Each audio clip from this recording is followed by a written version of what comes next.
Welcome to Guide Guru. We hope this video helps.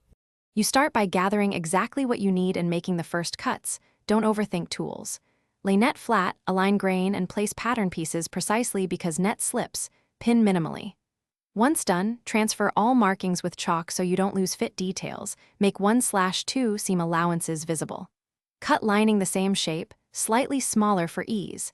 If you're using a zipper, cut its opening now. Keep clips or fine pins ready to hold slippery layers together as you move to sewing. You'll build structure by sewing the lining bodice first because it gives shape and support. Press seams open. Then make the net bodice using French seams or a narrow zigzag to reduce bulk and prevent holes. Net needs delicate handling. Once both are ready, join bodice to skirt. Gather skirts evenly and distribute fullness, using about 3 parts skirt to 1 part waist for volume if desired. Make sure to baste layers together before final stitching. This keeps net from shifting when you install the zipper. You finish by installing the zipper and hemming. Place zipper between net and lining so it looks clean.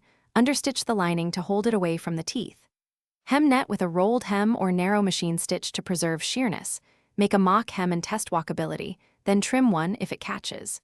If you see snags or loose threads, stop and secure them. Small scissors for careful removal or clear nail polish to stabilize a tiny fray. And restitch any weak seams immediately to avoid worse damage. Thanks for watching. Consider subscribing if we helped you today.